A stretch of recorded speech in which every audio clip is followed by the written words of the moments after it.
सो lecture 7 में आज continuation में है मैग्नेटिक फोर्स। लास्ट क्लास में मैग्नेटिक फोर्स के एक्सप्रेशन, इलेक्ट्रिक और मैग्नेटिक फोर्स के कॉम्बिनेशन फोर्स जिसको आप लॉरेंज फोर्स कहते हो उसकी चर्चा, प्रॉपर एक्सप्रेशन लॉरेंज फोर्स की, नो डिफ्लेक्शन की कंडीशन यानी वेलोसिटी सेलेक्टर का कॉन्सेप्ट, इन सब को समझने के बाद थोड़ा आगे बढ़ा रहे हैं। आज ये डिस्कस करने वाले हैं कि जब चार्ज एंटर कर रहा है मैग्नेटिक फील्ड में तो इतना तो जान लिया आपने कि एक सर्टेन कंडीशन में उसके ऊपर फोर्स लगती है। अब उस फोर्स की वजह से वो कैसी ट्रेजेक्टरी ऑप्ट करता है, यानी कि सपोज अगर वो सर्कुलर करता है तो उस सर्कल की रेडियस क्या है, अगर वो सर्कल के अलावा भी किसी शेप में कर सकता है क्या, जैसे कि हेलिकल पाथ बना सकता है क्या, अगर बना रहा है तो एक साइकिल में कितने शिफ्ट करता है जिसको आप पिच कहते हो, किसी सर्टेन मैग्नेटिक फील्ड के बाद वो जब एंटर करेगा तो एंगल ऑफ डिफ्लेक्शन कितना होगा, जब वो सर्कल में घूम रहा होगा तो उसकी टाइम पीरियड और फ्रिक्वेंसी कितनी होगी, उन्हीं सब चीजों की चर्चाएं आज करनी है, कंटिन्यूएशन में है। तो आइए स्टार्ट करते हैं।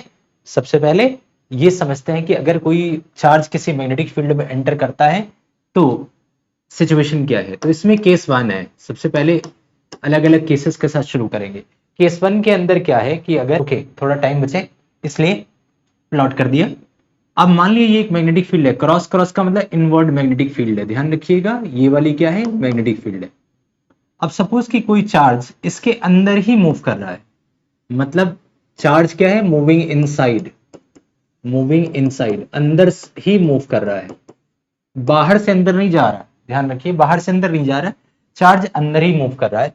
तो अगर ये चार्ज अंदर की तरफ v वेलोसिटी से मूव कर रहा है तो इसके ऊपर मैग्नेटिक फोर्स लगेगा या नहीं, ऑब्वियसली लगेगा। क्यों? क्योंकि वेलोसिटी और b एक दूसरे से परपेंडिकुलर है। अब क्वेश्चन आता है डायरेक्शन क्या होगी, तो आपने पढ़ा हुआ है, या तो आप फ्लेमिंग्स लेफ्ट हैंड रूल से करिए या फिर राइट हैंड पाम रूल से करिए, right hand palm rule, left hand नहीं, राइट हैंड पाम रूल। तो फील्ड लाइन अंदर, चार्ज की वेलोसिटी बाहर, ये खूब सारी फील्ड लाइन, ये करंट की डायरेक्शन और थंब की सॉरी पाम की डायरेक्शन, चाटे की डायरेक्शन फोर्स है। राइट हैंड चार्टा रूल भी समझ सकते हैं इसको। तो अभी ये करंट इधर, खूब सारी फील्ड लाइन अंदर, तो फोर्स ऊपर की तरफ लगेगा। तो अगर आप ध्यान देंगे तो यहां जो मैग्नेटिक फोर्स लगेगा वो ऊपर की तरफ लगेगा। आप चाहें तो लेफ्ट हैंड रूल से भी लिख सकते हैं, एफ बी आई, तो बी अंदर है, आई राइट साइड है, तो एफ ऊपर की तरफ, यानी फोर्स ऊपर लगेगा। अब ये जो मैग्नेटिक फोर्स है ये इस चार्ज के मूवमेंट को थोड़ा सा अप कर देगा, ऐसे जैसे ही अप करेगा, अभी क्या हुआ, वेलोसिटी की डायरेक्शन इधर हो गई, मैग्नेटिक फील्ड इधर, तो मैग्नेटिक फोर्स की भी डायरेक्शन बदल जाएगी, उसकी डायरेक्शन ऐसे होगी एफ एम। तो वो इधर ना जा करके, इधर जा सकता था वो, पर अब इधर ना जा करके थोड़ा इधर शिफ्ट हो जाएगा, तो इसके अंदर ऐसे पहुंच जाएगा।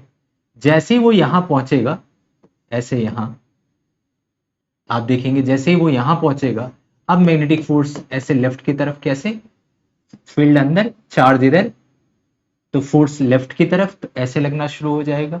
इसकी वजह से वो सीधा ना जाके थोड़ा टेढ़ा हो जाएगा।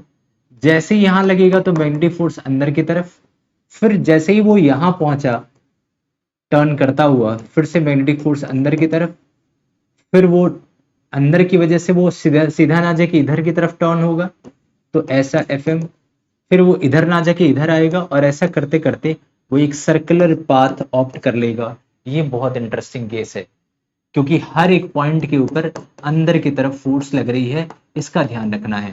तो जब भी कोई भी चार्ज अगर मैग्नेटिक फील्ड के अंदर ही मूवमेंट स्टार्ट कर दे या मूवमेंट कर रहा हो तो वो कभी भी आगे शिफ्ट नहीं होगा, आगे नहीं जाएगा।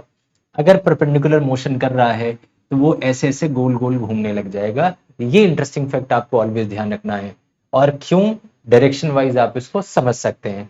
अब क्वेश्चन ये है कि अगर ये सर्कुलर पाथ ऑप्ट करने लगा तो यहां आप जानते ही हो कि जब भी कोई पार्टिकल सर्कुलर पाथ ऑप्ट करता है तो उसे एक सेंट्रीपिटल फोर्स की रिक्वायरमेंट होती है। कौन से फोर्स की? सेंट्रीपिटल फोर्स की रिक्वायरमेंट होती है। सेंट्रीपिटल फोर्स एक रिक्वायरमेंट है, कोई फोर्स नहीं है, जस्ट अ रिक्वायरमेंट जिसको कोई ना कोई पूरा करता है। इलेक्ट्रॉन जब रिवॉल्व करता है तो इलेक्ट्रोस्टैटिक फोर्स पूरा करता है। कोई प्लैनेट सन के चारों तरफ रिवॉल्व करता है तो ग्रेविटेशनल फोर्स पूरा करता है। ऐसे ही जब टेंशन, कोई बॉल किसी थ्रेड से बांध करके घुमाई जाती है तो थ्रेड के अंदर की टेंशन सेंट्रीपिटल फोर्स की रिक्वायरमेंट को पूरा करता है। ऐसे ही जब आप किसी रोड के ऊपर टर्न कर रहे होते हो तो फ्रिक्शन सेंट्रिपिटल फोर्स की रिक्वायरमेंट को पूरा करता है। तो हर जगह रिक्वायरमेंट जो भी है सेंट्रिपिटल फोर्स की, उसको कोई ना कोई फुलफिल करता है। पूछा जाए यहां कौन फुलफिल कर रहा है रिक्वायरमेंट ऑफ सेंट्रिपिटल फोर्स, तो आप कहेंगे यहां ये फुलफिल किया जा रहा है through what, magnetic force. Magnetic force जो चार्ज के ऊपर लगा हुआ है, तो इसको कौन फुलफिल कर रहा है, मैग्नेटिक फोर्स। अब क्वेश्चन ये है कि सेंट्रिपिटल फोर्स की रिक्वायरमेंट, सॉरी सेंट्रिपिटल फोर्स की रिक्वायरमेंट आपको पता ही है, मैग्नेटिक पूरा करेगा। क्वेश्चन ये आता है कि सेंट्रिपिटल फोर्स की वैल्यू कितनी, इसका फॉर्मूला कितना। तो आई होप आपको ध्यान होगा, नहीं ध्यान होगा तो ध्यान करिए, याद रखिए इसको। M V square upon R, ये सेंट्रिपिटल फोर्स का फॉर्मूला है, M V square upon R ये फॉर्मूला है। और इसके रिक्वायरमेंट को पूरा करता है Q we B sine theta. यहाँ थीटा 90 डिग्री है, इसीलिए मैंने सिर्फ क्यू वी बी लिख दिया है, अदरवाइज प्रॉपर साइन थीटा यहाँ लिखना पड़ता। अब इस एक्सप्रेशन को थोड़े ध्यान से देखिए, आप चाहें तो इसको सिंप्लीफाई भी कर सकते हैं, यहाँ v से एक पावर कट जाएगी और एम वी का फॉर्मूला बनेगा। अगर आप देखें तो M V can be written as equal to Q B R. अब यहाँ से दो फॉर्मूलाज बड़े ही इंपॉर्टेंट है, एक तो रेडियस ऑफ रिवॉल्यूशन जो कि बहुत ही ज्यादा इंपॉर्टेंट है, बहुत सारे क्वेश्चन इससे पूछे जाते हैं। रेडियस ऑफ रिवॉल्यूशन आप देखेंगे पीवाई क्यूज उठाएंगे, आपको 20 क्वेश्चन मिल जाएंगे रेडियस के ऊपर, इवन 50 से 60 क्वेश्चन मिल जाएंगे रेडियस ऑफ रिवॉल्यूशन के ऊपर, अलग अलग कंडीशन में पूछे जाता है। तो रेडियस ऑफ रिवॉल्यूशन आर का जो फॉर्मूला हुआ वो हुआ M we upon Q B, बहुत ही ज्यादा इंपॉर्टेंट फॉर्मूला रेडियस का, M we upon Q B. ये इसका पहला वर्जन है, इसके और भी वर्जन हैं, मैं आपको दिखाता हूं, और हर वर्जन इक्वली इंपॉर्टेंट है। दूसरा वर्जन क्या है, आपको पता है कि रेडियस का formula M we upon Q B है, और एम वी होता है मोमेंटम, और मोमेंटम को शो करते हैं किससे, पी से। तो क्या इसका दूसरा वर्जन मोमेंटम हो जाएगा, सेकेंड वर्जन, पी का मतलब मोमेंटम, याद रखिएगा। मोमेंटम कौन सा मोमेंटम, लीनियर या एंगुलर, तो answer is linear momentum. P से किसको रिप्रेजेंट करते हैं, लीनियर मोमेंटम को। तो ये दूसरा वर्जन। तीसरा, पता नहीं आपको याद है या नहीं याद है, काइनेटिक एनर्जी का एक फॉर्मूला हुआ करता था पी स्क्वायर अपॉन 2m, याद होगी आपको, नहीं याद होगी तो थोड़ा सा याद दिलाता हूं। काइनेटिक एनर्जी का फॉर्मूला होता है हाफ एम वी स्क्वायर, ये तो हर किसी को याद है। आप अगर ऊपर नीचे m और m से मल्टीप्लाई डिवाइड कर दें तो m इंटू एम हो जाएगा m स्क्वायर वी स्क्वायर, और अपॉन 2 के साथ m आ जाएगा, और m इंटू वी पी है तो इसका स्क्वायर वर्जन होगा तो पी स्क्वायर अपॉन 2m। तो आई होप आपको ये ध्यान रहेगा, काइनेटिक एनर्जी का फॉर्मूला कितना है, पी स्क्वायर अपॉन 2m। तो अगर kinetic energy P square upon 2m है, तो क्या मोमेंटम का फॉर्मूला काइनेटिक एनर्जी के प्रोस्पेक्ट में क्या 2km लिखा जा सकता है, जानते तो होंगे ही क्लास 11 से ये वाला फॉर्मूला। अब इस फॉर्मूले की बेनिफिट क्या है, आप इसको रेडियस में लिंक कर सकते हैं, और आप एक तीसरा फॉर्मूला लेकर के आएंगे। So radius can be written as equal to root times of 2km upon what, q times of v। ये तीसरा वर्जन, ये तीनों वर्जन से बहुत सारे 30 से ज्यादा क्वेश्चंस आए हुए हैं अलग अलग चीजों में। किसी में क्वेश्चन आएगा कि सेम वेलोसिटी से दो पार्टिकल एंटर कर रहे हैं, उनकी रेडियस कंपेयर करो। किसी में आ जाएगा सेम मोमेंटम से एंटर कर रहे, उनका रेडियस का रेशियो बताओ। किसी में आ जाएगा सेम काइनेटिक एनर्जी से एंटर कर रहे हैं, रेडियस का रेशियो बताओ। ऐसे बहुत सारे क्वेश्चंस बड़े इंपॉर्टेंट है, तो याद रखिएगा फॉर्मूला नंबर 1, फॉर्मूला नंबर 2 और फॉर्मूला नंबर 3, ये तीनों ही इक्वली इंपॉर्टेंट है। ये कि और इसके ऊपर क्वेश्चन सबसे ज्यादा आते हैं, यकीन ना हो मैं आपको दिखा देता हूं क्वेश्चन एक दो। ओके, सो जरा देखिए इस क्वेश्चन को, लिखा है proton and alpha particle of the same velocity enters in uniform magnetic field acting perpendicular to the direction of the motion, the radius of radii बताना है आपने कि रेडियस ऑफ रेडियाई कितना है।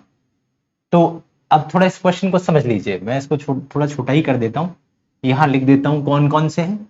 एक तो इन्होंने पूछा है प्रोटॉन और दूसरा पूछा है अल्फा पार्टिकल, और दोनों क्या है, सेम वेलोसिटी से एंटर कर रहे हैं। तो पहला वाला केस हो गया सेम वेलोसिटी से, जैसे मैंने कहा था। कि तीन, same velocity, same momentum, same kinetic energy, इन तीनों में से कोई ना कोई एक अक्सर स्ट्राइक कर जाता है। तो अगर सेम वेलोसिटी का केस है तो आप याद करिए, आप आर का फॉर्मूला, कैपिटल आर का फॉर्मूला क्या पढ़ा है आपने, तो आपको ध्यान होगा mv upon Q B, yes और नो, यही तो फॉर्मूला है, फॉर्मूला नंबर 1।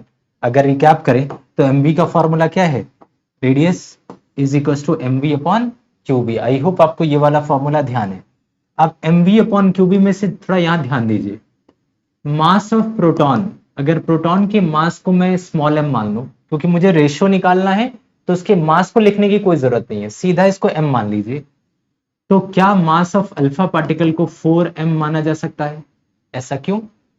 क्योंकि अल्फा पार्टिकल में 4 पार्टिकल होते हैं, 2 प्रोटॉन 2 न्यूट्रॉन, और न्यूट्रॉन का मास ऑलमोस्ट प्रोटॉन के मास के बराबर ही है।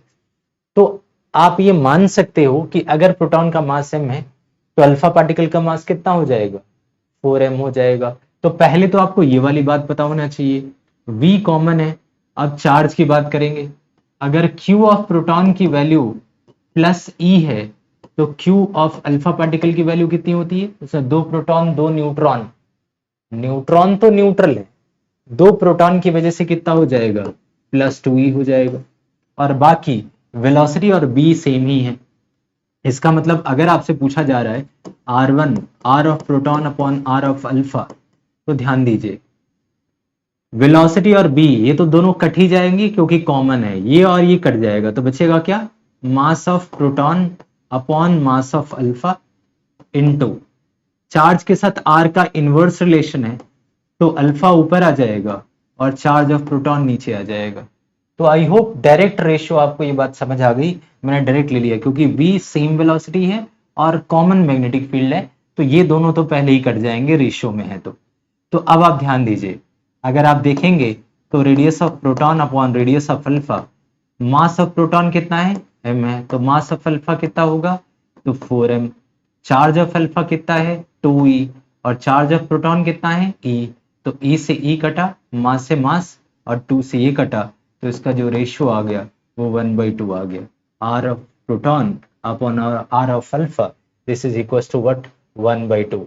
तो पहले देखिए किसका पूछा है, अल्फा पार्टिकल एंड प्रोटॉन, उल्टा पूछा है, हमने प्रोटॉन एंड अल्फा पार्टिकल का पूछा है। तो अगर r of alpha versus r of proton पूछा जाएगा तो आप कह सकते हैं 2:1, 2:1, 2:1 का मतलब ऑप्शन में c option is the correct option. तो आई होप आपको सेम वेलोसिटी वाला पार्ट अच्छे से क्लियर हुआ। इसी में क्या होता है, कई बार पूछा जाता है सेम मोमेंटम का, ये 2021 में आया हुआ है, proton deuteron and alpha particle moving with the same momentum in uniform magnetic field, the ratio of magnetic force acting on them is, यानी मैग्नेटिक फोर्स का रेशियो पूछा है and their speed are in the ratio of, यानी दोनों बातें पूछी हैं। पहला पूछा है कि आप रेशियो ऑफ मैग्नेटिक फोर्सेस बताइए, तो देखिए क्या पूछा है पहले इसको गौर कीजिए। अगर रेडियस पूछा होता तो आप मोमेंटम वाली लॉजिक निकाल सकते थे, रेडियस पूछा होता तो mv अपॉन क्यू बी निकालते। अब ये तो कॉमन ही है, बस अब भी कॉमन ही है, यानी रेडियस r1 अपॉन r2 में क्या देखना होता है, q2 अपॉन q1। क्यों? क्योंकि रेडियस का चार्ज के साथ कैसा रिलेशन है, इनवर्स रिलेशन है, अगर कभी भी सेम मोमेंटम का क्वेश्चन पूछा जाए तो। अब अगर ये तीनों पार्टिकल सेम मोमेंटम के साथ एंटर कर रहे हैं तो रेशियो ऑफ मैग्नेटिक फोर्स ही पूछ लिया, पहला टर्म ही पूछ लिया। तो मैग्नेटिक फोर्स का फॉर्मूला आपको पता ही है क्या, तो Q V और B। आई होप आपको ये बात पता लगी कि Q V B का रेशियो है। अब इसमें एक और भी बात है, अगर दो पार्टिकल का मोमेंटम सेम है, यानी m ऑफ अल्फा और v ऑफ अल्फा सेम है, किस चीज के, अगर आप देखेंगे इलेक्ट्रॉन के, proton deuteron and alpha particle के, तो आप लिख सकते हैं deuteron, velocity of deuteron, alpha particle हो ही गया, और प्रोटॉन का हो जाएगा mass of proton and velocity of proton.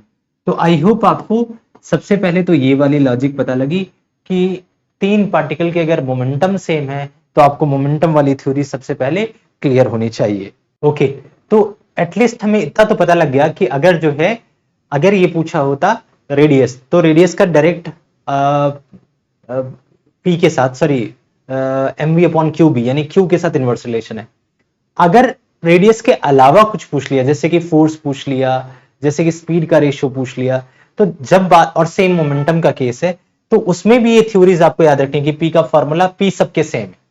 Okay, अब हम आते हैं प्रैक्टिकली फोर्स के ऊपर, कि अगर मुझे F1 बाई F2 निकालना है, सपोज कि मुझे अल्फा पार्टिकल प्रोटॉन और न्यूट्रॉन का निकालना है, तो सबसे पहले तो एक बात आपको पता होना चाहिए, जैसे अगर बात है प्रोटॉन की, अगर बात है न्यूट्रॉन की, और बात है अल्फा पार्टिकल की, तो पहले तो आपको ये पता होना चाहिए कि होता क्या है प्रैक्टिकली। प्रोटॉन का मतलब एक प्रोटॉन, यस और नो। न्यूट्रॉन का मतलब होता है एक प्रोटॉन प्लस एक न्यूट्रॉन, आपको याद होगा।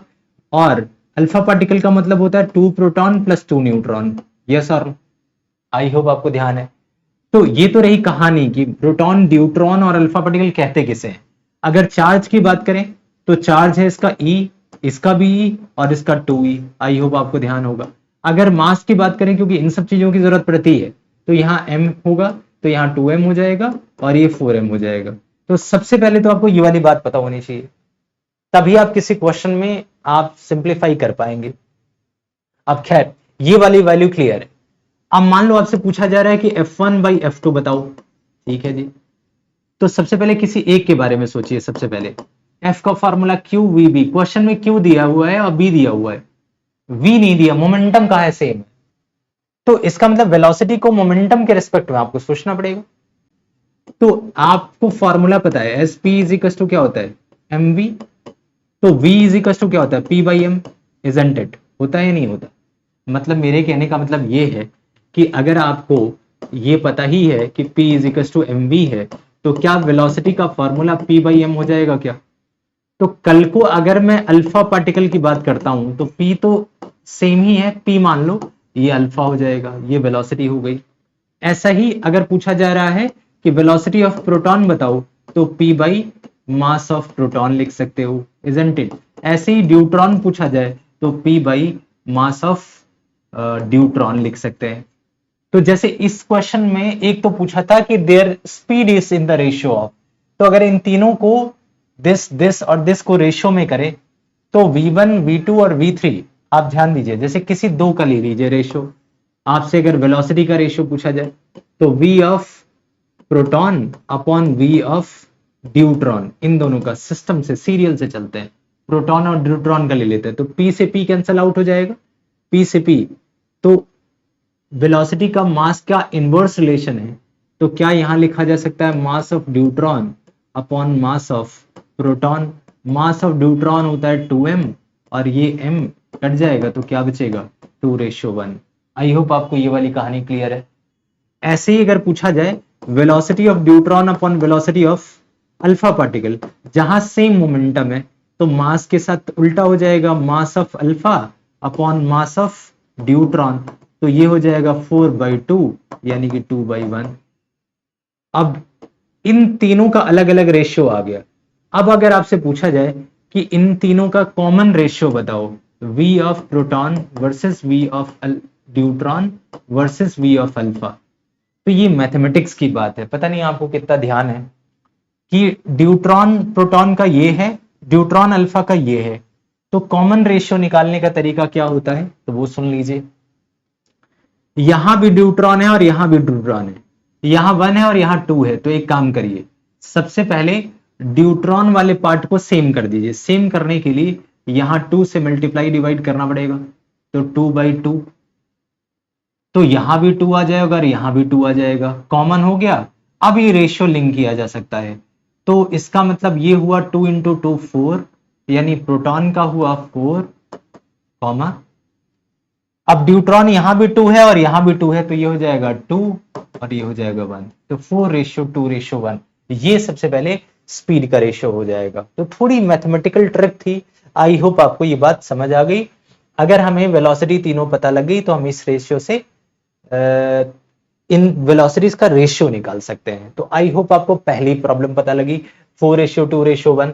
आप देखेंगे 4:2:1 है भी ऑप्शन में, तो सीधा सीधा यही हो जाएगा अगर एक ही है तो।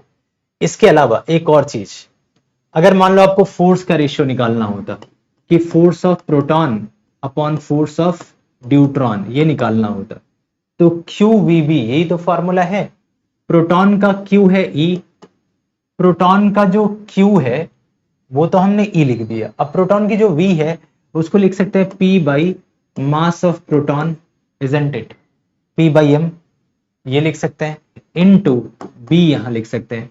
सिमिलरली अगर मैं ड्यूट्रॉन की बात करूं तो ड्यूट्रॉन के ऊपर भी चार्ज E है, और इसकी भी अगर वेलोसिटी की बात करें तो P अपॉन इसका M ऊपर आ जाएगा, मास ऑफ ड्यूट्रॉन ऊपर आ जाएगा, और अपॉन B से B कैंसिल आउट हो गया, और P से P भी कैंसिल आउट हो जाएगा, तो बचेगा क्या, E से E कट जाएगा। तो ये सीधा सीधा रेशियो किसका बचेगा, mass of deuteron upon mass of proton.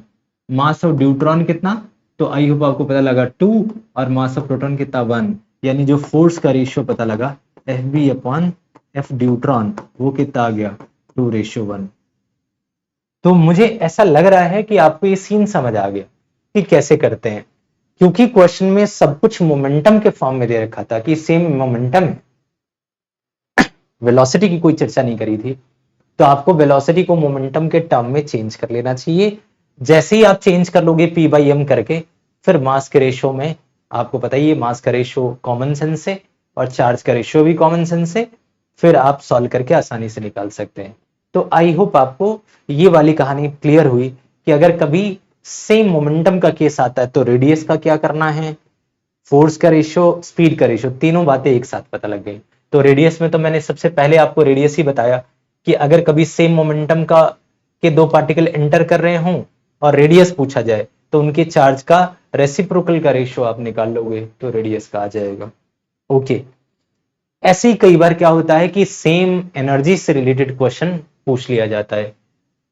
जैसे इस क्वेश्चन में देखिए सेम है, प्रोटॉन न्यूट्रॉन, ये 2022 में आ गया, alpha particle same kinetic energy के साथ एंटर कर रहे हैं, the ratio of radii respective radius बताना है कि कितना है सेम काइनेटिक एनर्जी। अब आप ध्यान से देखिए, अभी हमने रेडियस का फॉर्मूला पढ़ा था क्या, mv अपॉन क्यूबी, या फिर इसी को मैंने कहा था p अपॉन क्यूबी, या फिर इसी को कहा था √2km upon QB, isn't it. ये हो गई नहीं बातचीत, ये शानदार बातचीत है एनर्जी के रिस्पेक्ट में, जहां के काइनेटिक एनर्जी को शो करता है। तो कल को आपसे कोई R1 बाई R2 का रेशियो पूछेगा तो 2 सब में होगा, कैंसिल कर दो, के कॉमन है, काइनेटिक एनर्जी सेम है तो वो भी कैंसिल आउट हो जाएगा, बचेगा रूट में मास, तो ऊपर हो जाएगा m1 और नीचे हो जाएगा m2, क्योंकि r का m के साथ डायरेक्टली रिलेशन है रूट टाइम्स में। तो पहले तो ये, दूसरा b सेम मैग्नेटिक फील्ड में एंटर करें तो b कैंसिल आउट हो जाएगा, चार्ज बचेगा और चार्ज के साथ इनवर्स रिलेशन है तो यहां लिख सकते हैं Q2 बाई Q1, ये है रेशियो। तो फॉर एग्जाम्पल जैसे अगर आपसे पूछा जा रहा है कि R of proton of R of deuteron ये निकालना है, तो मास का तो सेम है, प्रोटॉन का मास है m और ड्यूट्रॉन का मास है 2m, चलिए बहुत बढ़िया, और चार्ज का रेशियो Q2 बाई Q1, तो ड्यूट्रॉन का जो चार्ज होता है वो भी E और प्रोटॉन का चार्ज भी E, तो इसका मतलब ये जो रेशियो बनेगा वो 1:2 बन जाएगा, Rp बाई Rd, प्रोटॉन और ड्यूट्रॉन का जो रेशियो बनेगा रेडियस का वो 1/√2 बन जाएगा। इसी में अगर इन्होंने अल्फा पार्टिकल कह दिया तो R of deuteron upon R of alpha का अगर रखोगे तो ड्यूट्रॉन का मास है 2m और अल्फा का मास है 4m, अगर आप देखेंगे तो, और इनटू Q2 बाई Q1, यानी अल्फा के ऊपर जो चार्ज होता है वो 2e और यह होता है E से E काटा और m से m काटा, ये 1/√2 इंटू 2, 1/√2 इंटू 2 होता है √2/1। तो आई होप आपको ये पता लग गई कि ये रेशियो क्या है, √2/1।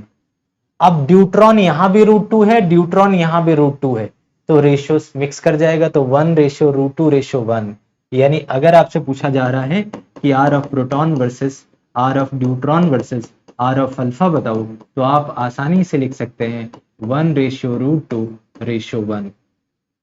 तो क्लियर हुआ नहीं, अगर कोई kinetic energy, same kinetic energy का क्वेश्चन आ रहा है तो आप इसको आसानी से लिख सकते हैं 1:√2:1, यानी D option is the correct option. तो आई होप आपको ये कहानी, ये स्टोरी अच्छे से क्लियर हुई कि सेम वेलोसिटी, सेम मोमेंटम और सेम काइनेटिक एनर्जी में से कोई सा भी पूछा जा सकता है रेडियस ऑफ रिवॉल्यूशन के लिए, आप याद रखिएगा। सो ये तो रहा केस नंबर 1। अब इसके नेक्स्ट पार्ट में इसको आप कह सकते हो केस नंबर 2। केस नंबर 2 में पार्टिकल क्या है कि बाहर से एंटर कर रहा है। बाहर से एंटर करने का मतलब, बाहर से एंटर करने का मतलब कि जैसे कोई चार्ज है वो अंदर मूव नहीं कर रहा, वो इधर से v वेलोसिटी के साथ एंटर कर रहा है, और ये जो है वो मैग्नेटिक रीजन है जिसके अंदर ये एंटर करता है, यानी कि entering from outside, entering from outside, बाहर से मूव कर रहा है अंदर की तरफ। अब जैसे ही ये बाहर से मूव कर रहा है, इसका भी मल्टीपल केस है, ये पहला केस है जिसे पार्टिकल मान लो सीधा सीधा एंटर करता है। अब जैसे ही यहां एंटर करेगा, मैग्नेटिक फोर्स ऊपर की तरफ लगेगा, वो इसको पाथ ऐसे चेंज कराएगा, फिर इधर ऐसे होगा, फिर यहां Fm अंदर की तरफ, Fm का मतलब मैग्नेटिक फोर्स, फिर ऐसा करते करते वो यहां तक ऐसे आएगा और उसके बाद एग्जैक्टली ये बाहर निकल जाएगा, एग्जैक्टली बाहर निकल जाएगा ऐसा घूमता हुआ जू बाहर। तो क्या आप कह सकते हैं कि अगर कोई मैग्नेटिक फील्ड बिल्कुल स्ट्रेट एंटर करता है, परपेंडिकुलर एंटर करता है बाहर से, आउटसाइड से, तो क्या आप ये कह सकते हो कि it get deflected by 1 degree, deflected, deflected by 180 degree? क्या ये 180 डिग्री से एग्जैक्टली डिफ्लेक्ट कर जाएगा बाहर की तरफ? क्या आप कह सकते हैं? नहीं। अब इसमें कुछ क्वेश्चन है बड़े इंपॉर्टेंट से। पहला, जो इसका रेडियस होगा, क्या उसको उसमें कोई चेंज आएगा? तो आंसर इज नहीं, रेडियस में कोई चेंज नहीं, रेडियस ऑफ रिवोल्यूशन सेम ही रहेगा। कितना? आर का formula mv upon Q b. I hope आपको ध्यान है, mv अपॉन क्यू बी, इसमें कोई चेंज नहीं आएगा। mv अपॉन क्यू बी में रेडियस ऑफ रिवोल्यूशन सेम रहने वाला है। हाँ, एक चीज का फर्क पड़ेगा, और वो है कि जितना टाइम वो स्पेंड करता था पूरा ही मैग्नेटिक फील्ड में था, यहां ये पूरा नहीं होगा। पूछा जाए कि जैसे इस प्रीवियस क्वेश्चन में एक और भी, प्रीवियस टॉपिक में एक और भी बात पूछी जाती है, और वो पूछा जाता है टाइम पीरियड और फ्रीक्वेंसी। अभी जैसे पिछले केस में हमने इतना तो कर लिया था, इन सब केसेस में अगर ध्यान हो न्यूमेरिकल से पहले, यहां हमने कहीं ना कहीं रेडियस के तीनों फार्मूलाज तो कर लिए थे, पर यहां कई बार एक चीज और पूछी जाती है, मैं थोड़ा पहले डिस्कस कर लूं उसके बाद यहां आता हूं। सबसे इंपॉर्टेंट पार्ट, कई बार यहां आपसे पूछा जाता है कि इस केस में आप टाइम पीरियड बताओ। टाइम पीरियड का मतलब जब वो एक साइकिल कवर करेगा, जब वो एक साइकिल कवर करेगा तो 1 साइकिल की ड्यूरेशन कितनी? तो यहां आप जानते हो एक चीज, क्या? रेडियस का formula mv upon Q b. आप चाहो तो इससे वेलोसिटी का फॉर्मूला लिख सकते हो, q B r divide by m, isn't it? आसान सा फॉर्मूला है। अब अगर हमें टाइम पीरियड निकालना हो और v वेलोसिटी से यानी v स्पीड से वो चल रहा है, तो क्या इस v को ऐसे भी लिख सकते हो 2 pi R by capital T, total distance upon total time, या फिर एक साइकिल की डिस्टेंस और एक साइकिल का टाइम, बात सेम ही है अगर कोई पार्टिकल यूनिफॉर्म स्पीड से चल रहा है तो एक साइकिल की डिस्टेंस होती है 2 पाई आर सर्कमफ्रेंस, और एक साइकिल के टाइम को टाइम पीरियड कहते हैं, कैपिटल टी से रिप्रेजेंट करते हैं, उसको लिखा है यहां। तो क्या ये हो जाएगा q B r upon m के, आर से आर कैंसल आउट हुआ, तो यहां टाइम पीरियड का जो फॉर्मूला मिलेगा, ये इधर ये इधर, तो क्या आप लिख सकते हैं 2 pi M upon Q B. बहुत ज्यादा इंपॉर्टेंट फॉर्मूला है टाइम पीरियड का, cube 2 pi M upon Q B.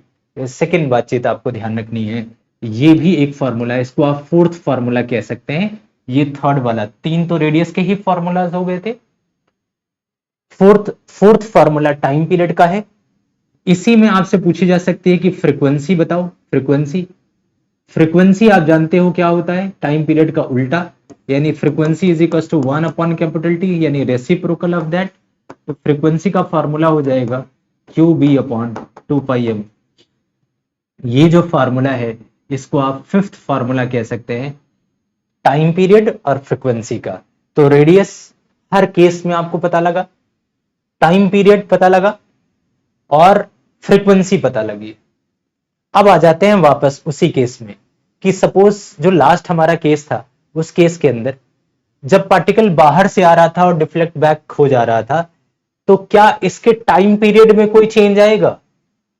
Time period में तो आंसर इस कोई चेंज नहीं आएगा, टाइम पीरियड सेम रहेगा। टाइम पीरियड होता है कि अगर ये एक साइकिल कंप्लीट करे तो कितने टाइम में कंप्लीट करेगा, उसे कहते हैं टाइम पीरियड।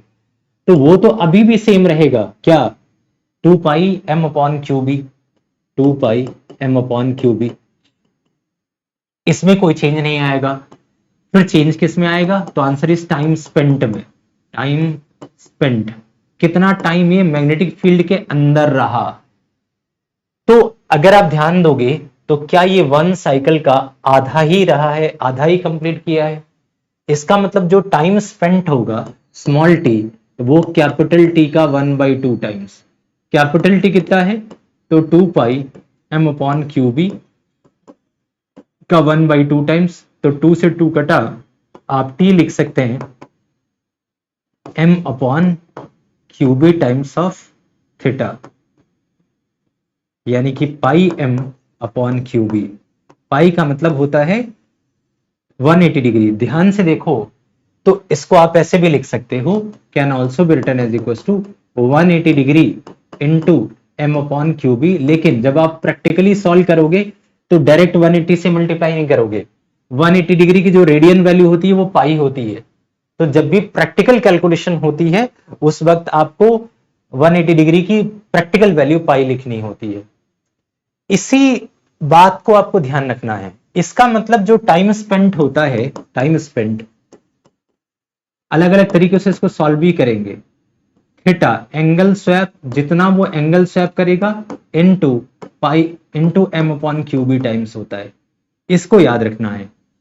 अलग अलग तरीकों से भी हम इसको प्रूफ करेंगे, अलग अलग तरीकों से भी। ध्यान रखिएगा, रेडियस सेम हुआ, आपने वहां 5 फॉर्मूलाज करे थे, इसको आप 6th फॉर्मूला मान करके चलिए कि अगर टाइम स्पेंट निकालना होगा तो उसने कितना चला, वो चला कितना, उसको रेडियन में कन्वर्ट करिएगा। और pi by q m times अगर आप करते हैं तो टाइम स्पेंट आ जाएगा। इसकी क्या इंपॉर्टेंस है वो मैं अगले केस में बताऊंगा। जैसे एक केस तो ये हो गया, केस नंबर 2 जिसमें बाहर से एंटर कर रहा है। अब बाहर से ही एंट्री के 2 केस और भी हैं। ये पहला वर्जन है ए, मैं इसी का बी वर्जन आपको दिखाता हूं। ओके, सो मान लिया कोई ऐसी मैग्नेटिक फील्ड है और अब सीधा एंटर ना करके कोई पार्टिकल ऐसे एंटर कर रहा है थीटा डिग्री से।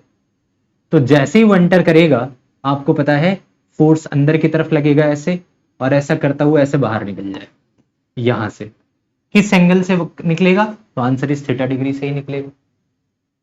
तो अगर देखा जाए, मान लेते हैं इमेजिनरी रेडियस इस कर्वेचर का ये वाला है ऐसा, तो ये वाला अगर थीटा स्वैप निकालें कि कितने डिग्री ये स्वैप किया है, तो क्या उस डिग्री के अकॉर्डिंग फॉर्मूला लगा करके आप सॉल्व कर सकते हो।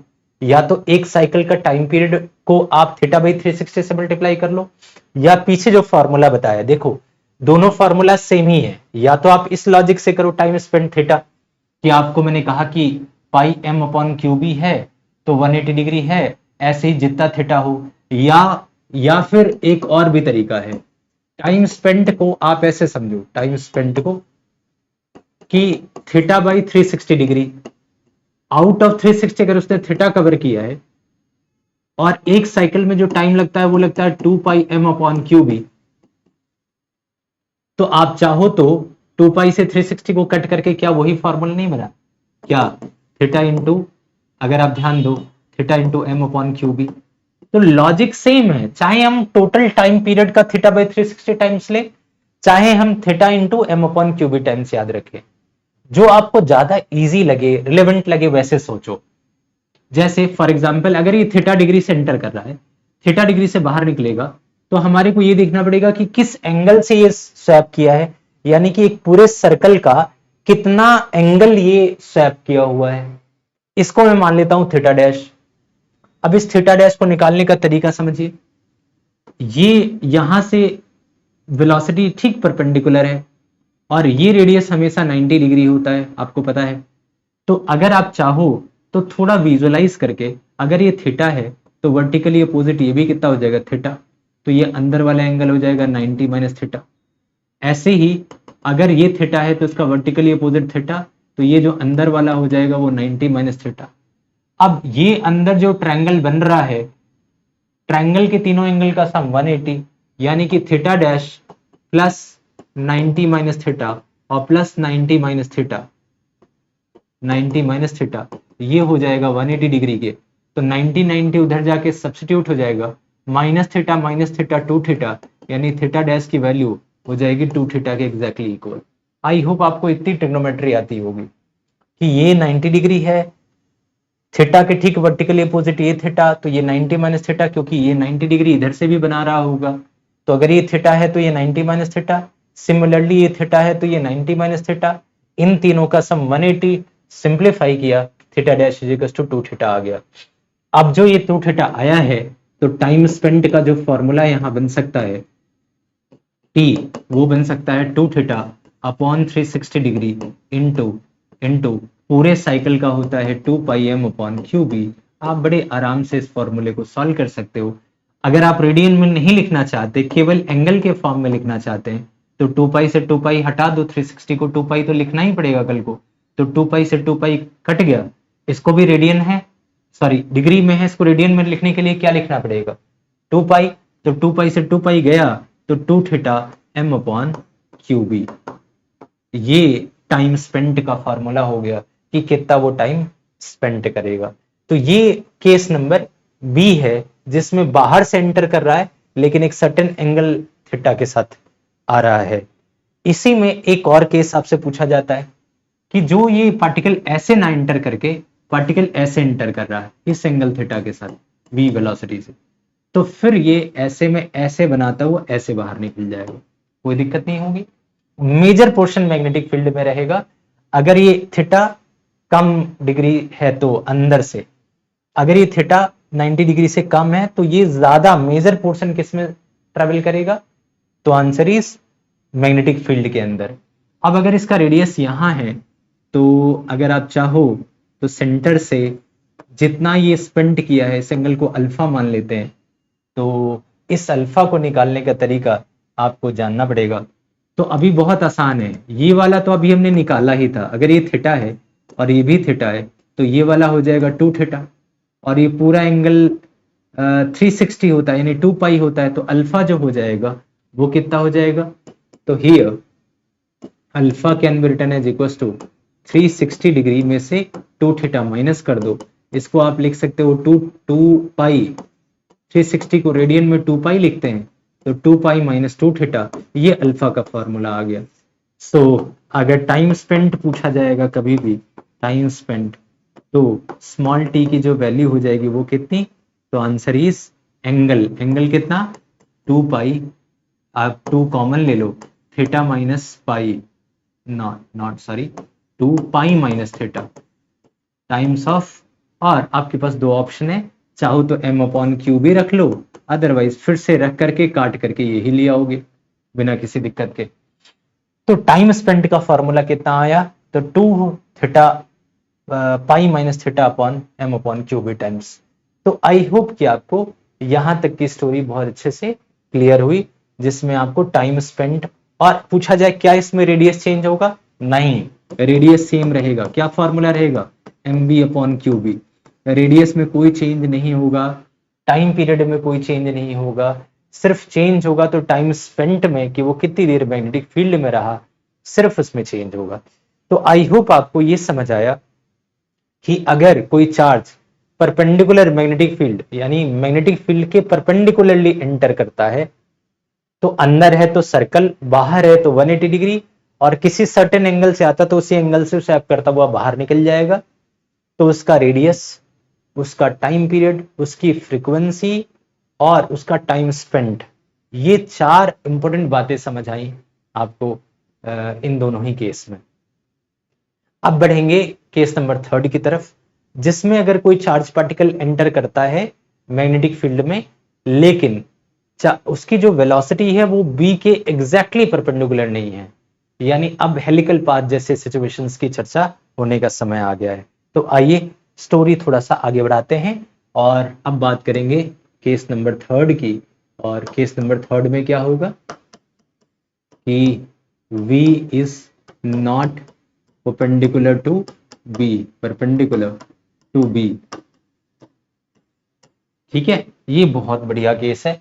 जैसे फॉर एग्जाम्पल अगर मैं आपसे कहूं कि मान लिया हमारे पास ये मैग्नेटिक फील्ड है, अब मैं इसको क्रॉस या डॉट से नहीं, थोड़ा बेटर विजुअलाइजेशन के लिए हम लोग इसको ऐसे बना लेते हैं कि ये मैग्नेटिक फील्ड है और कोई चार्ज पार्टिकल ऐसे एंटर कर रहा है वी, जो कि बी के साथ थीटा डिग्री से एंटर कर रहा है मान लेते हैं। तो अगर आप चाहो तो इस v के दो कंपोनेंट्स बना सकते हो। इस तरफ वाले कंपोनेंट को आप लिखोगे v cos थीटा, और जो इस तरफ वाला कंपोनेंट है उसको आप लिख सकते हो v sin theta, isn't it? हाँ या ना? परपेंडिकुलर नहीं है, इस डायरेक्शन में है, तो क्यों ना इसको कंपोनेंट में ब्रेक कर लें। v cos थीटा along द b, v sin theta perpendicular to b। तो यहां v cos थीटा पे b का कोई इंपैक्ट होगा क्या? तो आंसर इज नहीं, क्योंकि थीटा 0 डिग्री है, इन दोनों के बीच का एंगल कितना है? 0 डिग्री। तो there is no impact of v on v cos theta. अगर आप ध्यान दो तो v cos थीटा के ऊपर कोई इंपैक्ट नहीं होगा। क्यों? क्योंकि v cos थीटा और b के बीच का एंगल 0 डिग्री है, तो इसके ऊपर कोई इंपैक्ट नहीं होगा। ओके, अब पूछा जाए v sin थीटा, यस, तो it gives impact on v sin theta, बिल्कुल देगा। बिकॉज लॉजिक क्या है? Because v sin theta exactly perpendicular है b के। बहुत बढ़िया, यानी v sin थीटा एग्जैक्टली क्या है? b के परपेंडिकुलर है। अगर v sin थीटा परपेंडिकुलर है b के, तो क्या इसकी वजह से रिवोल्यूशन करेगा? परपेंडिकुलर वाला पार्टिकल क्या करता है? रिवॉल्व करता है। So particle will start revolution, particle starts revolution, यानी पार्टिकल रिवॉल्व करना शुरू करेगा, ठीक है, due to v sin theta, यानी v sin थीटा की वजह से पार्टिकल क्या करेगा? रिवॉल्यूशन शुरू करेगा। And it will move forward, it will move forward, आगे की तरफ बढ़ेगा, along b, फॉरवर्ड का मतलब along b, along b बढ़ेगा due to v cos theta. देखिए यहां सिर्फ v sin थीटा नहीं है, v sin थीटा की वजह से ये क्या करेगा? ऐसे गोल गोल घूमेगा, और v cos थीटा की वजह से आगे बढ़ेगा। तो जो इसका फाइनल इंपैक्ट होगा, फाइनल इंपैक्ट अगर आप ध्यान दें तो इसका जो फाइनल इंपैक्ट होगा वो ऐसा होगा कि अगर ये मैग्नेटिक फील्ड है और अगर ये v से ऐसे जा रहा है, तो अभी ये क्या करेगा? अगर आप ध्यान दें तो अभी ये ऐसे गोल भी घूमेगा और v cos थीटा की वजह से आगे भी बढ़ेगा। ऐसा है, मतलब गोल गोल भी घूमना है और आगे भी बढ़ना है, गोल गोल और आगे भी। इस पाथ को, इस शेप को आप कहते हो हेलिकल शेप। हेलिकल यानी हेलिक्स बनाता हुआ आगे की तरफ जाएगा, हेलिकल। काफी फेमस क्वेश्चन है कि अगर ये परपेंडिकुलर नहीं है तो फिर इसका शेप कैसा होगा? तो आप कहोगे हेलिक्स के फॉर्म में होगा, हेलिकल फॉर्म में होगा, और ये आगे की तरफ ड्रिफ्ट भी कर रहा होगा। आगे की तरफ क्या कर रहा होगा? ड्रिफ्ट कर रहा होगा। अब अगर ये आगे की तरफ ड्रिफ्ट कर रहा है तो क्या एक डिस्प्लेसमेंट भी कवर कर रहा है? Isn't it? अगर ये पार्टिकल आगे की तरफ ड्रिफ्ट कर रहा है तो एक डिस्प्लेसमेंट भी ट्रेवल करता है। तो पहला तो ये समझ आ गया शेप के बारे में कि शेप कैसा होना है, अगर परपेंडिकुलर नहीं है तो हेलिकल है। बहुत बढ़िया। दूसरी एक इंपॉर्टेंट बात यहां पूछी जाती है, एंड दैट बातचीत इज रिलेटेड टू पिच। अब इसको ध्यान से समझिए। अगर कोई पार्टिकल गोल गोल घूमता हुआ आगे भी बढ़ रहा है, ऐसे आगे भी बढ़ रहा है, तो एक साइकिल में जितनी लीनियर डिस्प्लेसमेंट कवर करता है, यही बात, ये पिच वाला वर्ड आपने स्क्रू गॉज में भी पढ़ा था जब आप 11th में थे। उसमें एक सर्कुलर स्केल होती है, वो ऐसे घूमती है और आगे भी शिफ्ट होती है। तो एक साइकिल कंप्लीट करने में जितनी लीनियरली शिफ्ट होती थी उसी को पिच कहते थे। अब यहां भी वही हो रहा है, पार्टिकल गोल भी घूम रहा है और आगे भी बढ़ रहा है। तो वन साइकिल में सपोज यहां से एक साइकिल शुरू हुई, कहीं से यहां शुरू कर लो, यहां से यहां शुरू कर लो, तो एक साइकिल में यहां से यहां तक अगर ये शिफ्ट हुआ तो इसी गैप को आप कहते हो पिच। अगर कभी ये पिच निकालना पड़े तो इस तरफ वाली वेलोसिटी, सपोज ये vx है तो vx, और जितना टाइम लगेगा उस टाइम को मल्टीप्लाई कर सकते हो। एक साइकिल में लगे टाइम को टाइम पीरियड कहते हैं, इसीलिए इसको कैपिटल टी से रिप्रेजेंट कर लोगे। Yes sir no? एक साइकिल में जो टाइम लगता है वो टाइम क्या है? तो आंसर इस टाइम पीरियड है। तो आप इसको वी एक्स को टाइम पीरियड से मल्टीप्लाई कर देंगे, यानी जो पिच है का उसका फॉर्मूला, उसकी वैल्यू बन जाएगी वी एक्स, मतलब इस तरफ जो कंपोनेंट है वो कौन सा है? वी कॉस थीटा और इनटू कैपिटल टी, या फिर आप चाहो तो कैपिटल टी की वैल्यू भी रख सकते हो। तो जो पिच की वैल्यू हो जाएगी वो हो जाएगी v cos theta into 2 pi M upon Q b, 2 pi M upon Q b. I hope आपको पिच के बारे में कहानी अच्छे तरीके से क्लियर हुई कि एग्जैक्टली पिच क्या है, क्या ये बताना चाह रहा है, सिचुएशन क्या है, लीनियर शिफ्ट क्या है, हेलिकल पाथ कौन सी कंडीशन में चार्ज ऑप्ट करता है। आई होप आपको ये कहानी अच्छे से क्लियर हुई। अब वक्त है इसका एक एग्जाम्पल देखने का। आइए एक एग्जाम्पल दिखाता हूं पिच के ऊपर। जैसे आप यहां देखिए क्वेश्चन में लिखा हुआ है कि एक बीम ऑफ फोटोन फोटोन है, और ये बीम ऑफ फोटोन कहीं ना कहीं किसी पर्टिकुलर स्पीड से 4 × 10⁵ से मैग्नेटिक फील्ड में एंटर करता है। बी की वैल्यू दे रखी है 0.3 टेस्ला, एंगल है 60 डिग्री मैग्नेटिक फील्ड के अंदर, और पूछा है कि the pitch of resulting helical path of proton is close to, यानी किसी प्रोटॉन का, यानी उस प्रोटॉन का जो पिच है वो इसमें से किस चीज के क्लोज है। तो ये आपने देखा एग्जैक्टली 2020 का क्वेश्चन है, और इसमें इन्होंने ऐसा कुछ पूछा हुआ है। तो आपको पता ही है, जैसा आपने यहाँ फॉर्मूला पढ़ा हुआ है, कौन सा? एज सॉरी सॉरी सो आपने पढ़ा हुआ कि as pitch is equal to, pitch का फॉर्मूला हमने पढ़ा हुआ है, क्या है? 2 pi M upon Q B times of B cos theta, यही तो फॉर्मूला है। अब इस क्वेश्चन में क्या क्या दिया हुआ है? स्पीड दे रखी है, एंगल भी दे रखा है, मैग्नेटिक फील्ड भी दे रखा है, मास भी दे रखा है। तो आइए जरा पुट करें। ये है 2, पाई की वैल्यू होती है 3.14 अप्रॉक्स, मास की वैल्यू है 1.6 इंटू 10⁻, मास ऊपर है और चार्ज नीचे है। ये 1.69, ये 1.67, तो अप्रॉक्स अप्रॉक्स इक्वली आ रहे हैं। 1.67 इंटू 10⁻⁻27 एंड 2 पाई एम आ गया इंटू वी, वी की वैल्यू दे रखी है 4 इंटू 10⁵, 4 इंटू 10⁵, और कॉस 60 डिग्री है, यानी कि 1/2। तो ये तो रहा ऊपर वाली सारी वैल्यूज। नीचे वाली वैल्यूज कौन कौन सी हैं?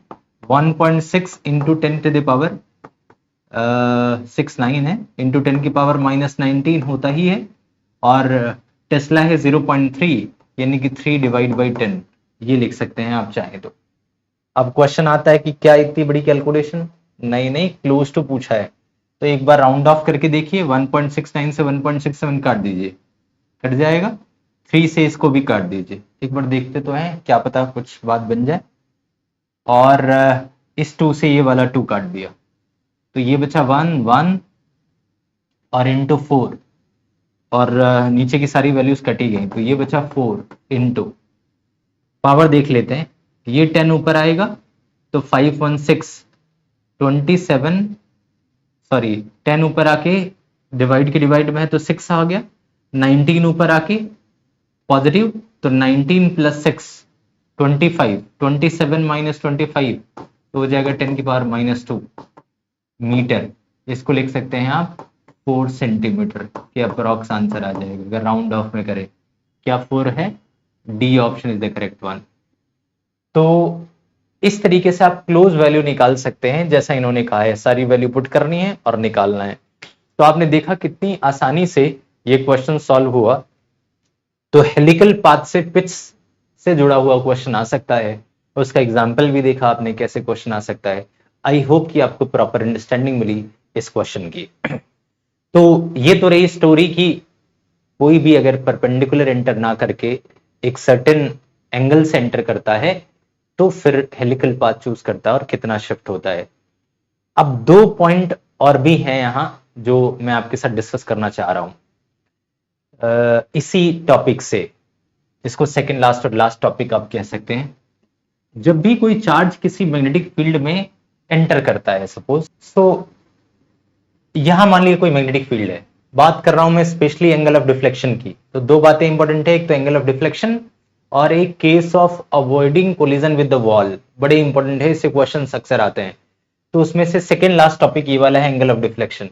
इसका क्या सेंस है कि जैसे किसी मैग्नेटिक फील्ड में कोई चार्ज बाहर से एंटर करता है, क्यू चार्ज, और सपोज कि ये जो डिस्टेंस है, ये डिस्टेंस रेडियस से बड़ा है। रेडियस का मतलब अगर ये ऐसे गोल गोल घूमता तो ये रेडियस, अगर रेडियस से बड़ा होगा ये डिस्टेंस, तो ये ऐसे ऐसे करके ऐसे घूमता हुआ बाहर निकल जाएगा, आपने पढ़ाई हुआ है। सपोज कि डिस्टेंस ये जो डी है वो रेडियस से छोटी है, इसका मतलब हो सकता है ये मैग्नेटिक फील्ड की वजह से ऐसे हो, आगे जाके और सर्कल बनाए, लेकिन यहां होगी, यहां से सीधी निकल जाएगी बाहर की तरफ। मतलब कि इफ मैग्नेटिक रीजन, आप ध्यान से समझिएगा इसको, मैग्नेटिक रीजन जो है उसको आप डी ले सकते हो, d is less than r, अगर वो आर से छोटा है, आर का मतलब रेडियस से, अगर ये ऐसा ट्रेजेक्टरी बनाता और ये आर से छोटा होता तब तो ये 180 डिग्री से डिफ्लेक्ट हो जाता। अगर डी से छोटा है, मतलब जो सॉरी आर से छोटा है, आर इससे काफी बड़ा है, तो जिस रीजन तक मैग्नेटिक फील्ड होगी वहां तक तो ये बेंड होता चला जाएगा, जैसे ही वो रीजन खत्म होगा उसके बाद सीधा निकल जाएगा, सीधा निकल जाएगा। ये एक इंपॉर्टेंट केस है। अब कई बार आपसे पूछा जाता है कि आप बताओ ये एंगल ऑफ डिफ्लेक्शन कितना कितना यहां से एंगल निकालें, आप उसको चाहो ऐसे जा रहा था, ये वाला एंगल ऑफ डिफ्लेक्शन नहीं होगा। एंगल ऑफ डिफ्लेक्शन का मतलब जो ओरिजिनल पाथ है वो ये है और उससे फाइनली ये जा रहा है, तो ये वाला एंगल ऑफ डिफ्लेक्शन होगा। इसको आप यहां भी बना सकते हैं, ये वाला, ये थीटा हो जाएगा।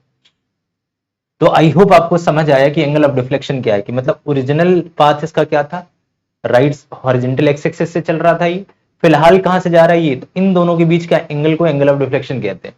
तो अगर आप एक्सटेंड कर दो तो एक्सटेंशन के थ्रू आप ये वाला एंगल कह सकते हो एंगल ऑफ डिफ्लेक्शन।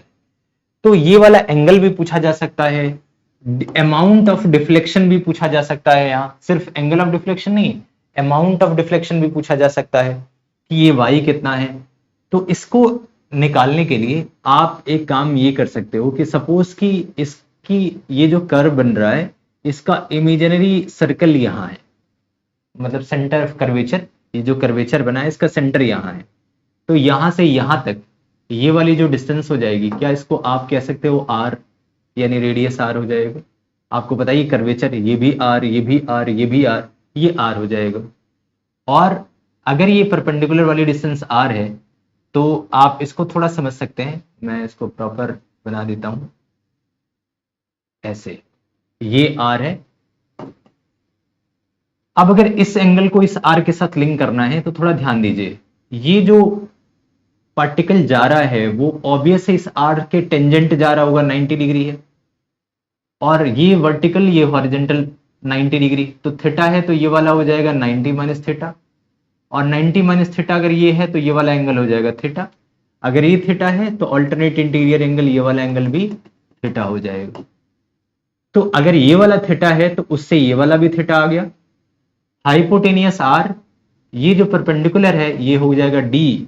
तो क्या यहां लिख सकते हैं कि हियर, अगर आप ध्यान देंगे कि यहां साइन थीटा की वैल्यू क्या है, मतलब थीटा के ठीक सामने परपेंडिकुलर है हाइपोटेनियस, तो क्या साइन थीटा लिखा जा सकता है, this can be written as equal to d by r. तो कई बार स्पेसिफिकली साइन थीटा ही पूछ लिया जाता है, आया हुआ क्वेश्चन है, मैं आपको दिखाऊंगा। कई बार एंगल ऑफ डिफ्लेक्शन का थीटा टाइम्स ही पूछ लिया जाता है, which can be written as equal to d upon r. तो आई होप आपको ये वाली कहानी क्लियर हुई कि जब भी ये निकालना होगा एंगल ऑफ डिफ्लेक्शन, तो इस एंगल को यहां से फिर ये वाला एंगल, ये वाले एंगल से ये रिजॉल्व करके देन फिर डी और अपॉन आर ये लिखा जा सकता है। अब इसके अदर वर्जन्स भी हैं, अगर sine theta D by R है, also R can be written as equal to, हमने पढ़ा हुआ है इसी लेक्चर में अभी, M B upon Q B, isn't it.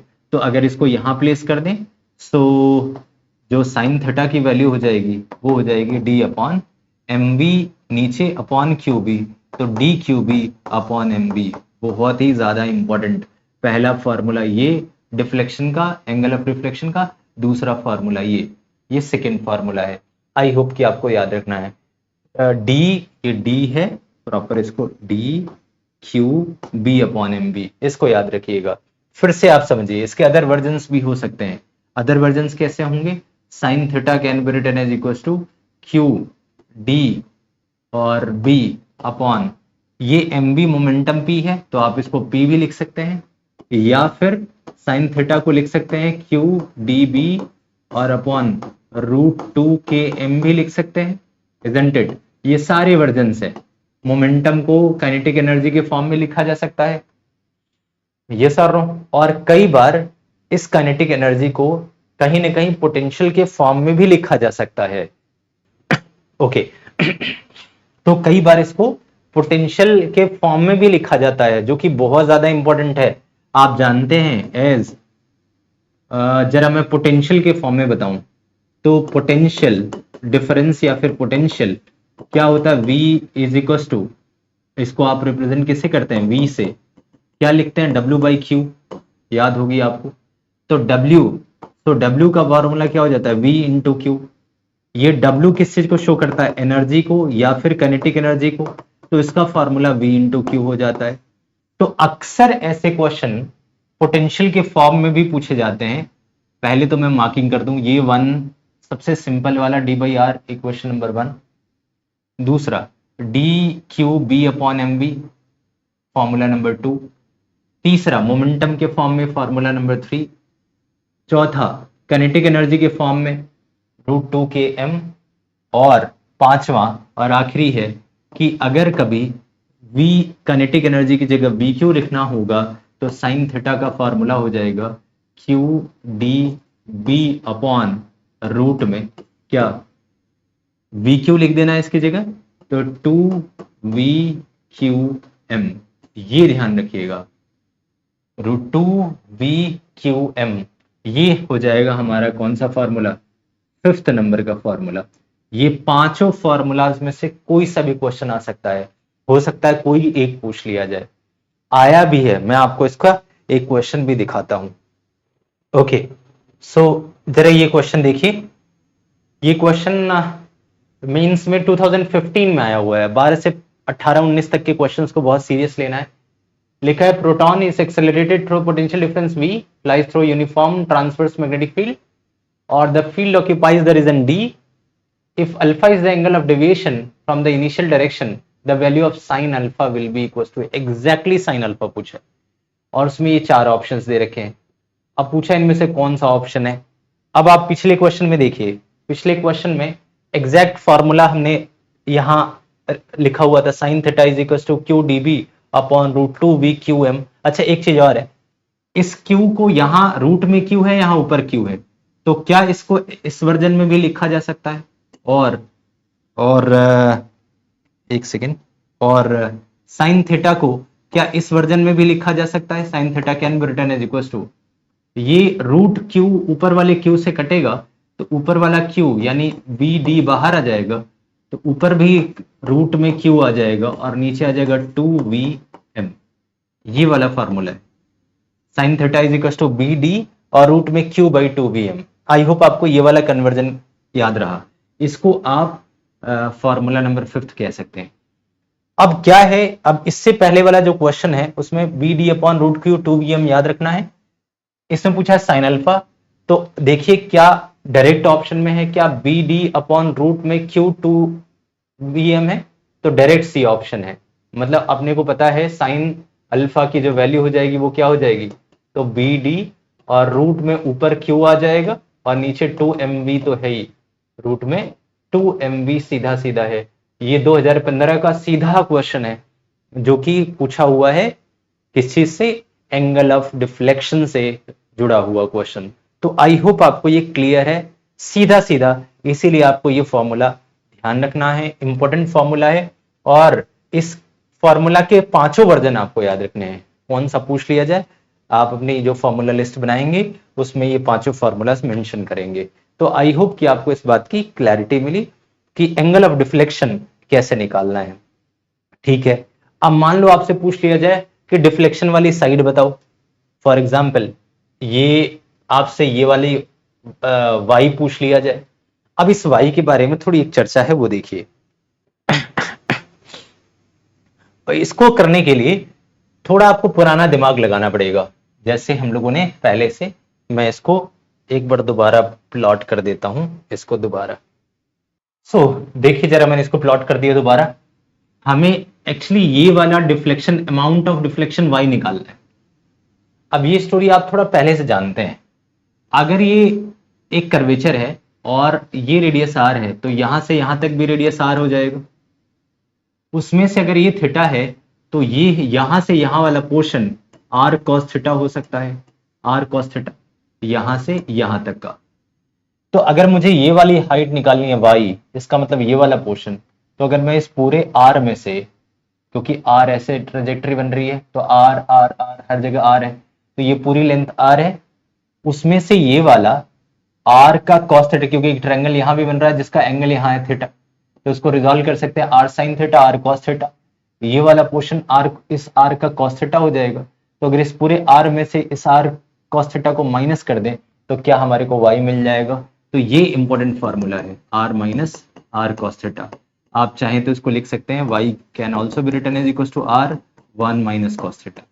अब आपको अगर साइन थीटा निकल गया है, तो क्या उसका कॉस भी निकाल सकते हैं आप आराम से, यस और नो। कहीं भी अगर कोई साइन थीटा आ गया, जैसे ये डी है, ये आर है, ये वाला पोर्शन नहीं पता, तो अगर डी और आर के टर्म्स में निकालना है, तो क्या ये वाला हो जाएगा r square minus d square. क्योंकि अगर ये आर है ये डी है, तो ये कितना हो जाएगा r square minus d square, yes और नो। तो अगर यहां साइन थीटा की वैल्यू डी अपॉन आर आ गया है, डी अपॉन आर, डी ये पता है आर पता है, तो डी अपॉन आर है, तो कॉस थीटा क्या हो जाएगा। तो आपको पता ही है, बेस बाई हाइपोटेनियस, बेस कितना होगा, बेस होगा r square minus d square upon hypotenuse कितना हो जाएगा आर। तो आई होप आपको ये वाली कहानी अच्छे से क्लियर हुई कि अगर साइन थीटा पता है तो कॉस थीटा भी आसानी से निकाला जा सकता है, और फिर उसको यहां सब्स्टिट्यूट करके डिफ्लेक्शन का जो फॉर्मूला होगा, ये भी आई होप आपको क्लियर हुआ। तो अभी दो चीजें क्लियर होंगी, कौन कौन सी, कि अगर कभी मैग्नेटिक रीजन रेडियस से कम है, मैग्नेटिक रीजन रेडियस से कम है, तो एक सर्टेन अमाउंट तक डिफ्लेक्ट करेगा, उसके बाद सीधा चला जाएगा। तो डिफ्लेक्शन एंगल कितना और जो अमाउंट ऑफ डिफ्लेक्शन वैल्यू है वो कितनी, ये दो बातें क्लियर हुई। तो आई होप कि आपको बहुत अच्छे से इसके ऊपर क्लैरिटी मिली, और आपने देखा हुआ है इसके ऊपर बेस्ड क्वेश्चंस भी आते हैं।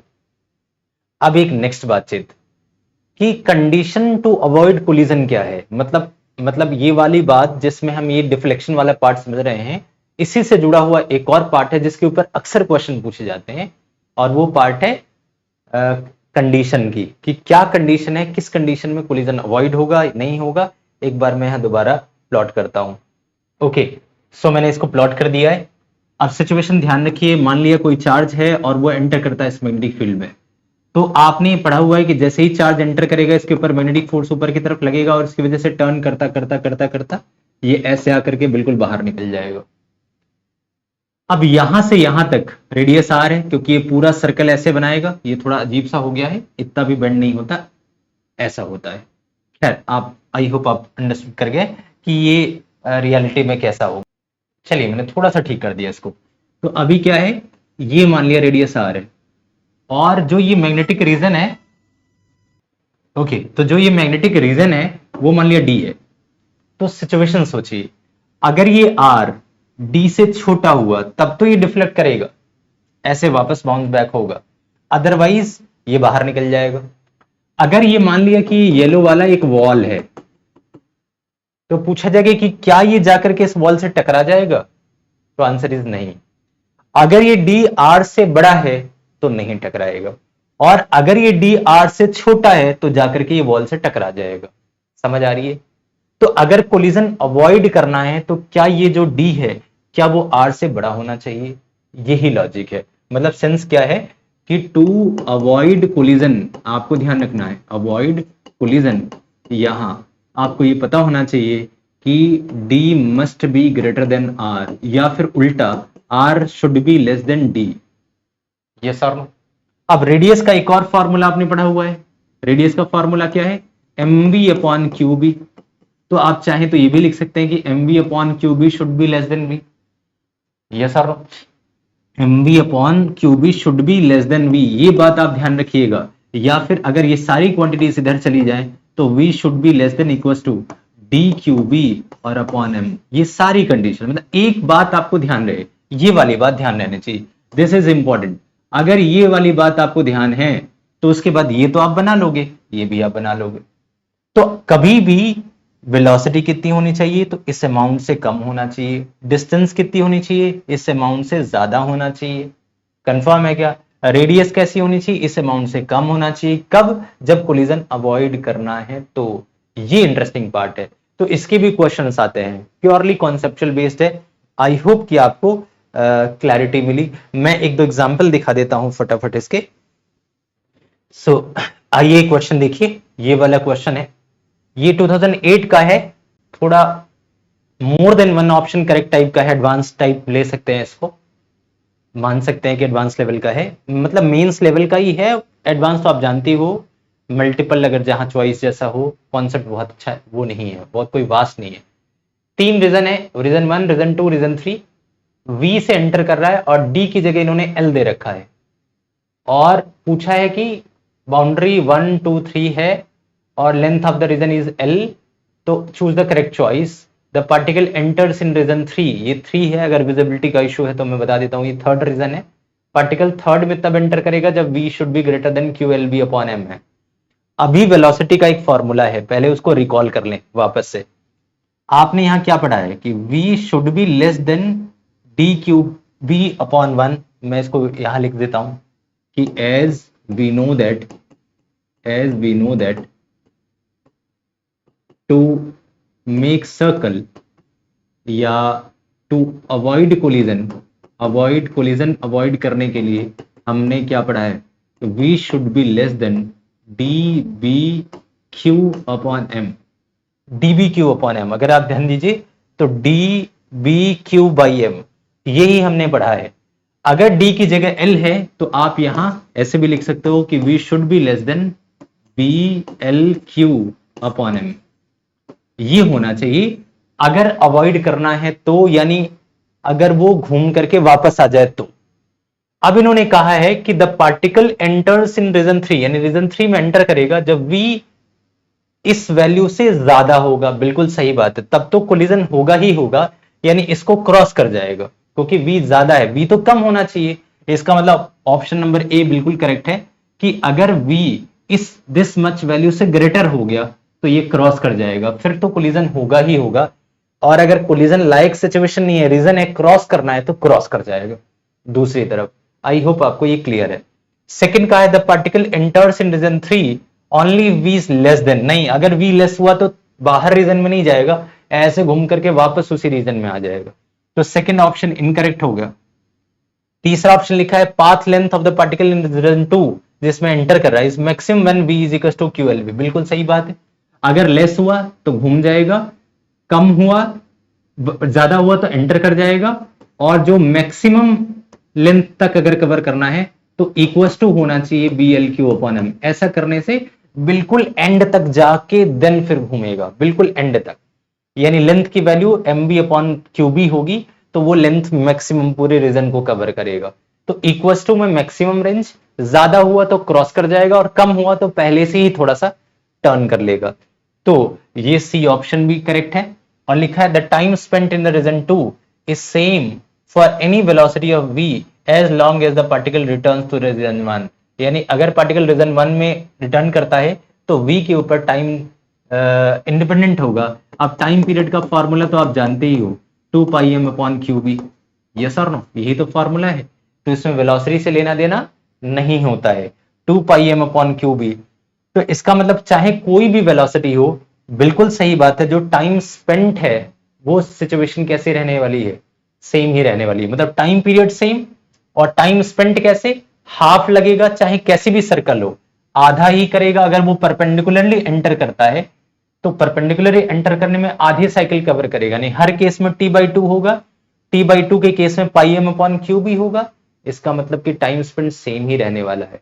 हाँ, टाइम स्पेंड तब बदल जाएगा जब वो अलग वेलोसिटी से, जैसे यहाँ परपेंडिकुलर जा रहा है, किसी और वेलोसिटी से घूम करके आए तो टाइम स्पेंड चेंज हो जाएगा। लेकिन उन्होंने ऐसा नहीं कहा है, उन्होंने कहा है any velocity as long as the particle is in one, यानी ये ऑप्शन भी सही है।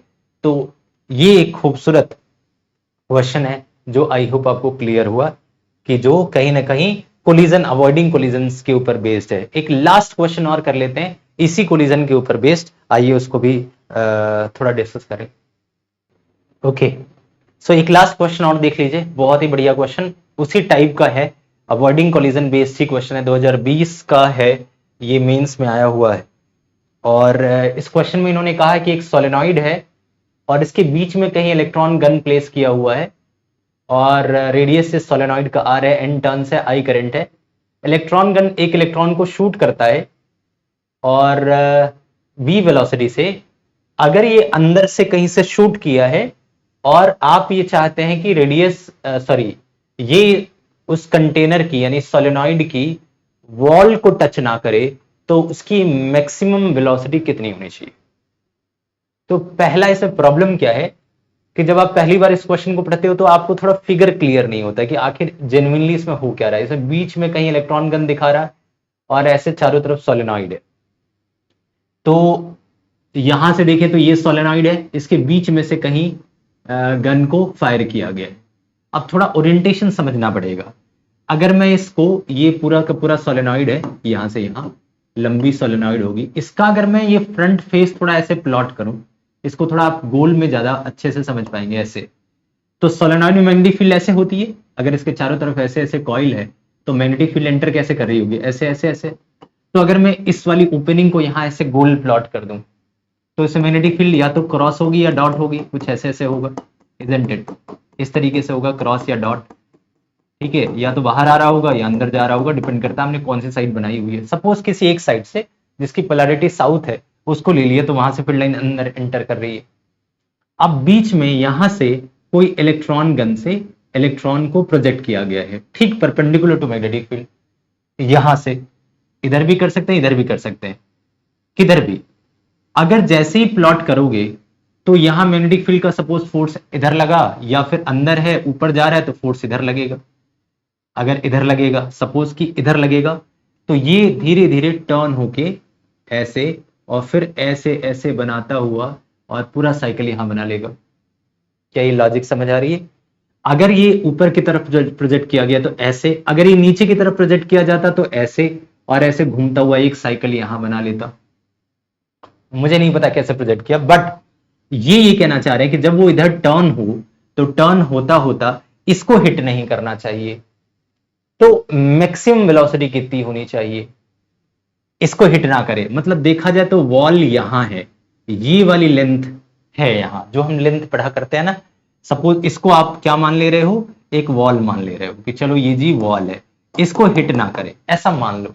तो हिट ना करे तो ये वाली जो लेंथ है वो, उसके लिए हमारे पास फॉर्मूला पता है। क्या पता है? अभी हमने थोड़ी देर पहले पढ़ा है कि मैक्सिमम वेलोसिटी कितनी होनी चाहिए, B L Q by M के, अभी तो पढ़ा है। यानी कि velocity should be equal to B L Q divide by M, ये मैक्सिमम वेलोसिटी है। उन्होंने वही पूछा है कि maximum, the maximum possible value of V कितनी, तो ये मैक्स की वैल्यू है कि वो इसके बराबर होना चाहिए। अब यहां क्वेश्चन में पूछा जाएगा कि बी कितना, तो सोलेनॉइड है म्यू नॉट एन आई, आपको पता ही है। पूछा जाएगा ये एल कितना, तो उन्होंने कहा है सोलेनॉइड की पूरी रेडियस आर है, तो क्या ये जो एल हो जाएगा, ठीक है, यहां जो एल हो जाएगा क्या वो आर बाई टू के इक्वल हो जाएगा। तो यहां आप लिख सकते हैं एल की जगह आर बाई टू। और पार्टिकल है क्या, तो इलेक्ट्रॉन गन में इलेक्ट्रॉन होगा तो क्यू की वैल्यू लिखी जा सकती है ई, और नीचे मास ऑफ इलेक्ट्रॉन एम, सीधा सीधा mu not an I R E, mu not an I R E upon 2m, सीधा सीधा फॉर्मूला आ गया। इसमें मतलब सिर्फ दो चीजों को लेके कंफ्यूजन होती है। मैग्नेटिक फील्ड तो चलो म्यू नॉट एन आई आपको पता लग जाए, सिर्फ लेंथ को लेकर के और इसकी फिगर को लेकर के थोड़ी कंफ्यूजन रहती है बच्चों के दिमाग में।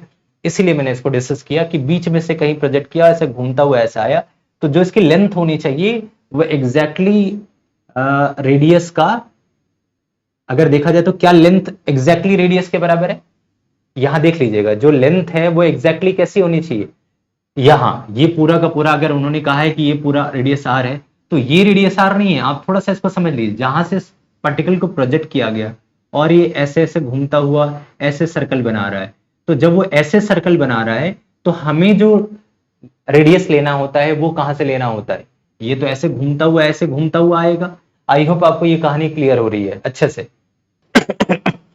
सॉरी, आई होप आपको क्लियर है। नहीं क्लियर है तो एक बार फिर मैं यहां बता देता हूं, क्योंकि आपने जो पढ़ा हुआ है, थोड़ा बेटर क्लैरिटी के साथ, आपने जो पढ़ा हुआ वो ये पढ़ा हुआ कि अगर कोई परपेंडिकुलर ऐसे एंटर करता है तो ऐसे घूमता हुआ आएगा, तो ये वाली एल, ये एल। अब मैं यहां किसकी बात कर रहा हूं? पूरे सर्कल की, ये पूरा सर्कल।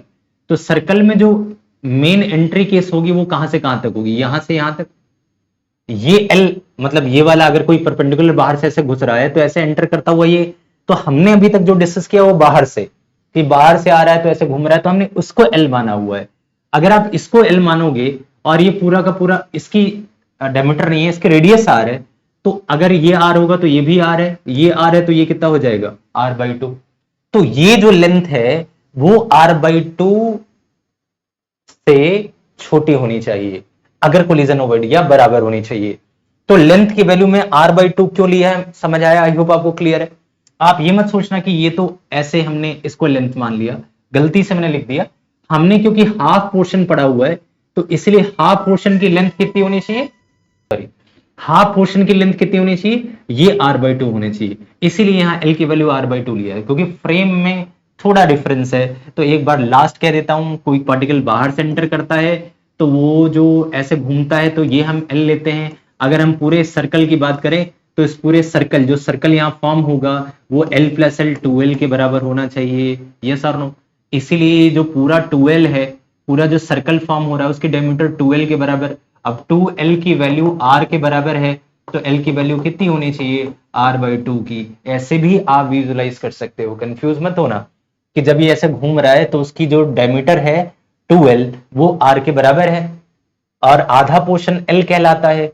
तो l is equal to R by two. I hope अब जाके आपको क्लियर हुआ अच्छे तरीके से। तो सिंपल फॉर्मूला बेस्ड क्वेश्चन था। तो आई होप आपको मैग्नेटिक फील्ड के अंदर जब चार्ज एंटर करता है तो उसके जितने केसेस थे सब बहुत अच्छे से क्लैरिटी के साथ समझ आए। तो आज के लेक्चर में बस इतना ही, ऑलरेडी बहुत लंबा लेक्चर हो चुका है। नेक्स्ट लेक्चर में हम लोग डिस्कस करेंगे जब मैग्नेटिक फील्ड के अंदर कोई करंट एलिमेंट प्लेस किया जाए तो उसके ऊपर फोर्स कितना, एलिमेंट कॉइल के ऊपर टॉर्क कितना, पोटेंशियल एनर्जी कितनी, वर्क डन कितना, कुछ अच्छी अच्छी बातें नेक्स्ट लेक्चर में करेंगे। तो तब तक के लिए आप चार्ज वाली प्रैक्टिस प्रॉपर करते रहिए। मिलते हैं जल्दी एक नए वीडियो में, तब तक के लिए बाय बाय, टेक केयर, ध्यान रखिए और अच्छे से पढ़ाई करते रहिए।